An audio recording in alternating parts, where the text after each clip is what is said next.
വെടിനിർത്തലൊക്കെ വന്നു. പക്ഷേ പാകിസ്ഥാനെ ആരെങ്കിലും വിശ്വസിക്കും? ഇല്ല. പാകിസ്ഥാനെ ഒരു കാലത്തും ആരും വിശ്വസിച്ചിട്ടുമില്ല, ഇനിയൊട്ട് വിശ്വസിക്കുകയുമില്ല. അവരെ സംബന്ധിച്ചിടത്തോളം അവരെ മാറ്റിയെടുക്കുക ദുഷ്കരമായിട്ടുള്ള കാര്യം തന്നെയാണ്. ഒറ്റ വഴിയേ ഉള്ളൂ, അവരെ തീർക്കുക എന്നുള്ളത് മാത്രം. ആ രാജ്യത്ത് ജീവിക്കണമെന്ന് ആഗ്രഹമുള്ള നല്ലവരായ ആൾക്കാരുണ്ടാകും. അവരെ എങ്ങോട്ടെങ്കിലും പാർപ്പിക്കുക, പാകിസ്ഥാൻ ഇല്ലാതാക്കുക, അതേ ഉള്ളു വഴി.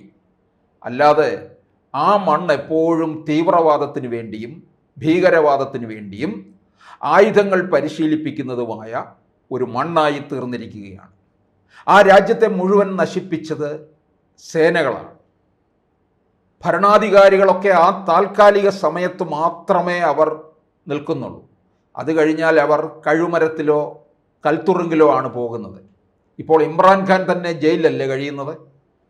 ഈ പ്രശ്നങ്ങൾക്ക് നടുവിലും പാകിസ്ഥാൻ തെരുവിൽ ചിലർ ആർത്ത് വിളിച്ചുകൊണ്ട് നടക്കുന്നുണ്ട്, ഇമ്രാൻഖാനെ മോചിപ്പിക്കൂ എന്ന്. ഒന്ന് ഓർക്കണം, പാകിസ്ഥാൻ്റെ പാർലമെൻറ്റിൽ ഒരു MP എന്താണ് വിളിച്ചു പറഞ്ഞത്? നമ്മുടെ രാജ്യത്തെ രക്ഷിക്കാൻ അള്ളാഹുവിന് മാത്രമേ കഴിയൂ. കരഞ്ഞുകൊണ്ടാണ് പറഞ്ഞത്. ആ മനുഷ്യൻ അങ്ങനെ കരഞ്ഞുകൊണ്ട് പറയണമെന്നുണ്ടെങ്കിൽ ആ രാജ്യത്തിൻ്റെ സ്ഥിതി നമ്മൾ വിചാരിക്കുന്നതിലും എത്രയോ അപ്പുറത്താണ് നിൽക്കുന്നത്. ആ രാജ്യത്തിലെ ജനങ്ങൾക്ക് ഭക്ഷ്യസുരക്ഷയില്ല, അവർക്ക് വിദ്യാഭ്യാസമില്ല, അവർക്ക് സാമ്പത്തിക ഉന്നമനമില്ല, അവർക്ക് ജീവിതത്തിലെ ക്ഷേമകാര്യങ്ങൾ ഒന്നും തന്നെ ഇല്ല, സുഖജീവിതമെന്ന് പറയുന്ന ഒന്നില്ല, ആരോഗ്യമില്ല. വിലക്കയറ്റം ഓരോ സമയത്തും ഓരോ തരത്തിൽ കുതിച്ചുയരുകയാണ് ചെയ്യുന്നത്. പക്ഷേ എന്നാലും ഭീകരവാദത്തിന് മാത്രം ഒരു കുറവും വന്നിട്ടില്ല എന്നുള്ളതാണ്. ഭീകരവാദികളെ വളർത്തുന്നതിലും അവർക്ക് വേണ്ട തരത്തിലുള്ള പരിശീലനം നൽകുന്നതിലും അവരെ തമ്പടിപ്പിച്ചിരിക്കുന്നതിലും ഇതിലൊക്കെ പ്രത്യേക നൈപുണ്യം തന്നെയാണ് അവർ നേടിയിരിക്കുന്നത്. ലോകത്ത് എവിടെയെങ്കിലും ഒരു ഭീകരാക്രമണം നടന്നിട്ടുണ്ടെങ്കിൽ അതിൻ്റെ പിന്നിൽ പാകിസ്ഥാൻ ഉണ്ട് എന്നുള്ളത് വ്യക്തമാണ്. ചത്തത് കീചകനെങ്കിൽ കൊന്നത് ഭീമൻ തന്നെ എന്ന് കൃത്യമായി നമുക്ക് പറയാൻ കഴിയുന്നത് പോലെ പാകിസ്ഥാൻ്റെ കരങ്ങൾ ഉണ്ടെന്നുള്ളത് തന്നെയാണ്. ഏതെങ്കിലും തരത്തിൽ ഒരു ഇൻഡയറക്റ്റ് ആയിട്ടെങ്കിലും പാകിസ്ഥാൻ അതിനകത്ത് ബന്ധമുണ്ടെന്നുള്ളതാണ്. ആ പാകിസ്ഥാനാണ് വിചാരിച്ചത് കാശ്മീർ വിഷയത്തിൽ ഇന്ത്യയെ അങ്ങ് തീർത്ത് കളയാമെന്ന്. അതിനുവേണ്ടിയാണ് ഈ ഭീകരവാദികൾ ഇറങ്ങി നിരപരാധികളുടെ ജീവൻ എടുത്തുകൊണ്ടുപോയത്. അതിനാണ് ഇന്ത്യ മറുപടി നൽകിയത്. 15 ദിവസം കാത്തിരുന്നത് ഇതിൻ്റേതായ രീതിയിലുള്ള കൃത്യമായ പ്ലാനിംഗ് ആണ്. ആ പ്ലാനിങ്ങോടുകൂടി തന്നെ മുമ്പോട്ട് വന്ന് 16 മിനിറ്റ് കൊണ്ട് തീർത്ത് തന്നില്ലേ? എന്നിട്ടെന്താണ്? ഇവർ പഠിക്കുമോ? ഇവർ പഠിക്കുമെന്ന് ആർക്കും തന്നെ വിശ്വാസമില്ലെന്നുള്ളതാണ്. അവർ പഠിക്കില്ല. അവരിത് വീണ്ടും അത് ആവർത്തിച്ചു കൊണ്ടേയിരിക്കും എന്നുള്ളതാണ്. കാരണം അവരുടെ രക്തത്തിൽ അലിഞ്ഞു ചേർന്നിരിക്കുന്നതാണ്, അവരുടെ കുലത്തൊഴിലാണ്. അതവർ തുടർന്നുകൊണ്ടിരിക്കും. അതിന് ഇല്ലായ്മപ്പെടുത്തുക എന്നുള്ളത് മാത്രമേ ഉള്ളൂ. ഇനി അടുത്ത ഒരു ഈ വിഷജന്തുക്കൾ ഇനിയും വളരാൻ അനുവദിക്കാത്ത തരത്തിൽ തീർക്കണം. അല്ലാതെ തീർത്തു കഴിഞ്ഞാൽ കാര്യമില്ല. എപ്പോഴും ഈ ഭീകരവാദികളുടെയൊക്കെ തന്നെ ഭീകരാക്രമണം എന്ന് പറയുന്നത് ഇവരൊക്കെ തന്നെ ചാവേറായിരിക്കും. അവരെ ഒരു നിരയെ ഇങ്ങോട്ടേക്ക് വിട്ടുകഴിഞ്ഞ് ചാവേറായി കഴിഞ്ഞാൽ അടുത്ത നിര റെഡിയായി കഴിയുകയാണ്. അങ്ങനെയാണ് പരിശീലിപ്പിക്കുന്നത്.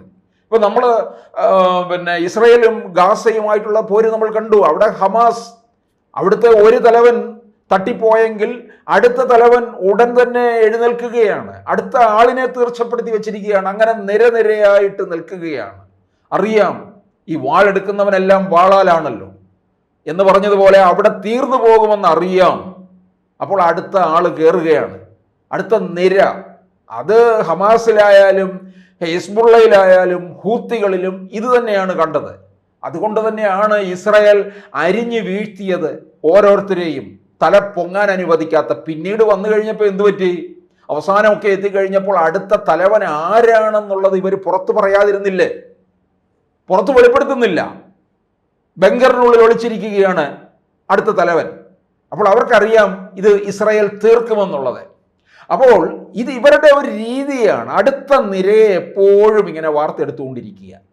എന്ന് പറഞ്ഞാൽ അവരുടെയൊക്കെ രാജ്യത്ത് പാകിസ്ഥാനിലെ മദ്രസകളിലൊക്കെ പഠിപ്പിക്കുന്നത് ഇത്തരത്തിലുള്ള കാര്യങ്ങളാണ്, അല്ലാതെ സദാചാര മൂല്യമുള്ള കാര്യങ്ങളൊന്നുമല്ല പഠിപ്പിക്കുന്നത്.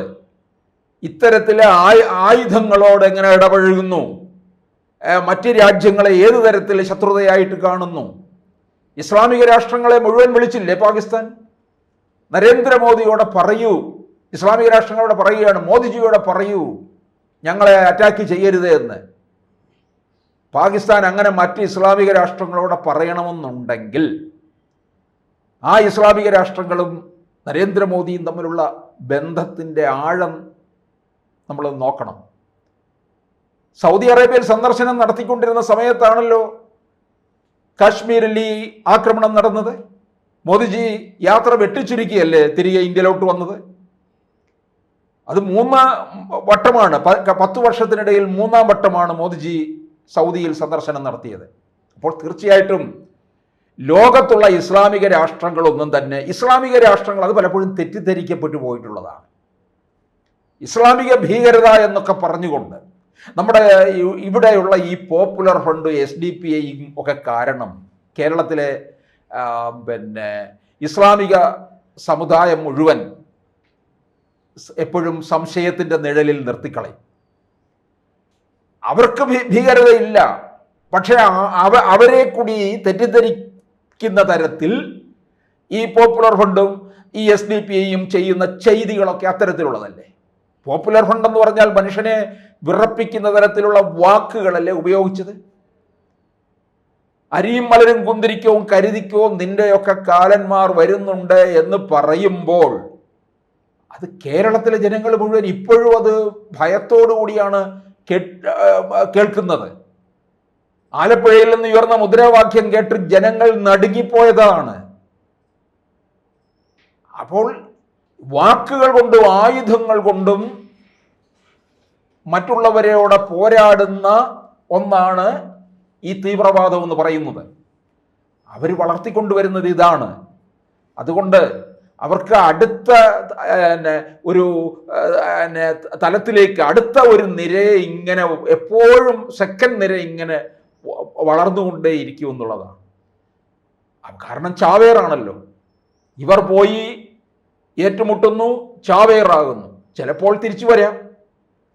അങ്ങനെയുള്ള പാകിസ്ഥാനെ സംബന്ധിച്ചിടത്തോളം ഇവരെ ഈ തൊഴിൽ, അവർക്ക് വെടിനിർത്തൽ എന്ന് പറഞ്ഞു കഴിഞ്ഞാലും നമ്മൾക്കത് വിശ്വസിക്കാൻ കഴിയില്ല. ഭയപ്പെട്ട് ചിലപ്പോൾ യാചിച്ചു നിൽക്കുകയായിരിക്കും രക്ഷപ്പെടുത്തണേ എന്നുള്ള രീതിയിൽ. പക്ഷേ ഇവർ ചിലപ്പോൾ സൂക്ഷിക്കണം. ഉറങ്ങിക്കിടക്കുന്ന അവസരത്തിൽ പോലും കയറി വരാൻ മടിക്കാത്തവരാണിവർ. പാണ്ഡവന്മാരുടെ യുദ്ധം, കൗരവ പാണ്ഡവ യുദ്ധം അതിൽ ഈ പാളയത്തിലേക്ക്, പാണ്ഡവന്മാരുടെ പാളയത്തിലേക്ക് കയറിയത് നമുക്കറിയാം ഉറക്കത്തിൽ. അതുപോലുള്ള ഒരവസ്ഥയിലേക്ക് പോലും ഇവർ ചെന്നെത്തുമെന്നുള്ളതാണ്. ഇവരുണ്ടാക്കുന്ന ഭീകരത ഒരിക്കലും അവസാനിക്കത്തില്ല. അവസാനിക്കണമെങ്കിൽ ഇവരെ തന്നെ തുടച്ചു നീക്കണമെന്നുള്ളത്.